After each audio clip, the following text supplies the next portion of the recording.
আসসালামু আলাইকুম, কেমন আছেন সবাই? আশা করি ভালো আছেন। আজকে আমরা ক্রোশেটের একটা নতুন প্যাটার্ন দেখব। এটা হচ্ছে একটি হেয়ারব্যান্ড করব আমরা, বেবি হেয়ারব্যান্ড বলতে পারেন বা বড়দের হেয়ারব্যান্ড বলতে পারেন। একই নিয়মে আমরা করব। আমার কাছে এই হেডব্যান্ডটা ছিল, এটা আসলে ইউজ করা যায় না, মানে অনেকটা শক্ত। তো আমি ভাবলাম যে একটু ভেলভেট ইয়ার্ন দিয়ে এটাকে যাতে ইউজ করা যায় তেমন একটা পর্যায়ে নিয়ে আসা, সেই থেকে আসলে কাজটি করা। তো আমি কাজের শুরুতে হচ্ছে চেইন করে নিচ্ছি, 3টি চেইন করে নিচ্ছি। তারপর স্লিপ স্টিচ দিয়ে ফার্স্ট চেইনের সাথে আমি লাস্ট চেইনটা জয়েন করে নিলাম। এই পর্যায়ে আমি আরও একটি চেইন করে নিব।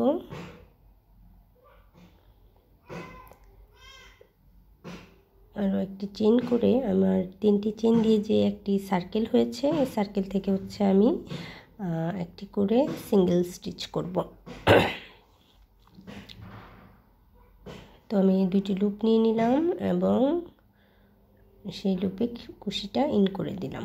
আমাদের ফার্স্ট সিঙ্গেল স্টিচ হয়ে গেল। এরপর আমি হচ্ছে একটু মার্ক করে রাখলাম যেন আমি বুঝতে পারি আমার রাউন্ডটা কোথা থেকে শুরু হয়েছে। এখন আমি এই সার্কেলের ভেতর দিয়ে টোটাল 5টি সিঙ্গেল ক্রোশে করব। যেহেতু আমি একটি সিঙ্গেল ক্রোশে করে ফেলেছি, তার জন্য আমি 5টি সিঙ্গেল ক্রোশে করে নেব। তাহলে আমার টোটাল 6টি সিঙ্গেল ক্রোশে হবে।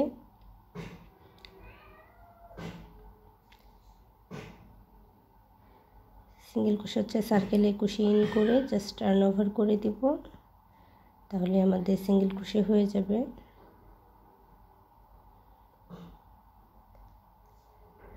আমার সিঙ্গেল ক্রোশে করা হয়ে গেছে। এখন আমি ফার্স্ট যেখানে মার্ক করে রেখেছিলাম আমার রাউন্ডটা যেখান থেকে শুরু হয়েছে, সেখানে একটি স্লিপ স্টিচ দিয়ে আমি আরেকটি সেকেন্ড রাউন্ড শুরু করে দেব।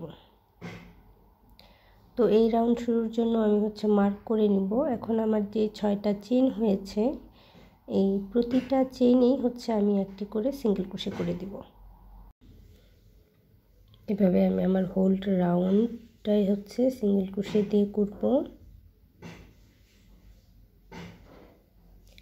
একটি সিঙ্গেল ক্রোশে করে নিলাম। এখন পরবর্তী চেইনে আবারও সিঙ্গেল ক্রোশে করছি।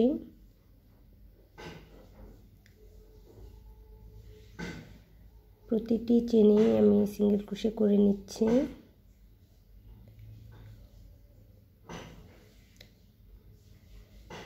ক্রোশেটের এই প্যাটার্নটি আসলে খুবই সহজ।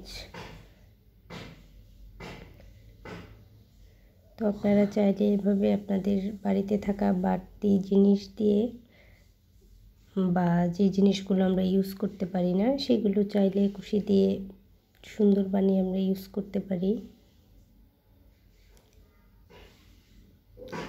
তো আমি এখন হেডব্যান্ডটা একটু ঢুকিয়ে দেখব যে কেমন হয়েছে। আসলে অনেকটা এমন হবে। তো আমার ফুল রাউন্ডটা শেষ করার জন্য যতগুলো করতে হয়, এই রাউন্ডটা আমি ততবার রিপিট করে নেব।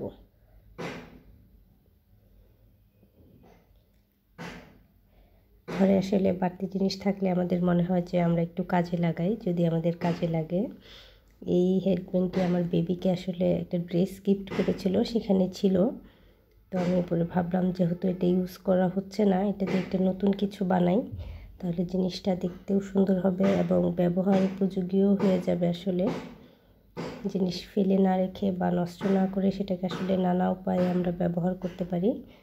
শুধু একটু বুদ্ধি করে করতে হয় যে আমরা কিভাবে সেটার ব্যবহার করব। আমার কাজটা অনেকটাই হয়ে গেছে।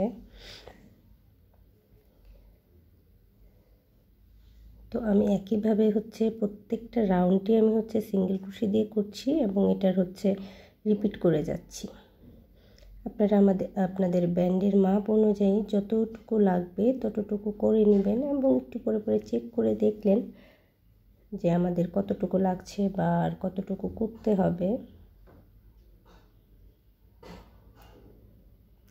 আমি একদম শেষে চলে এসেছি। আমরা জানি হচ্ছে আমরা যখন ক্রোশেটের রাউন্ড শেপ করি তখন ইনক্রিজ এবং ডিক্রিজের মাধ্যমে আমরা সেটা করে থাকি। ইনক্রিজ হচ্ছে যখন আমরা রাউন্ডটা বাড়াবো, এবং ডিক্রিজ হচ্ছে সেটা যখন আমরা মাইনাস করে দিব। তো আমি ইনক্রিজ করে আমার রাউন্ডটা বড় করেছিলাম, এখন ডিক্রিজ করে সেটাকে ক্লোজ করে দিচ্ছি। তো আমার এই রাউন্ডের কাজ শেষ। এখন এটা আমি স্লিপ স্টিচ করে জয়েন করে দিব। বাড়তি সুতাটা আমি কেটে নিলাম। গত ভিডিওতে আমরা একটা ফ্লাওয়ার করেছিলাম, রোজের প্যাটার্ন করেছিলাম। তো আমি ভাবলাম এটা শুধু খালি না রেখে এখানে হচ্ছে রোজটা যদি আমি স্টিচ করে দিই তাহলে দেখতে আরও ভালো লাগবে। তো আমি এখানে রোজটা লাগিয়ে নিব যাতে আমার এটা একটু আনকমন লাগে দেখতে এবং পরলেও ভালো লাগে। তো আশা করি আপনাদের ভিডিওটি ভালো লেগেছে। আপনারাও চাইলে বাসায় ট্রাই করতে পারেন এই প্যাটার্নটি। তো ভালো থাকবেন সবাই, দেখা হবে আমাদের পরের ভিডিওতে।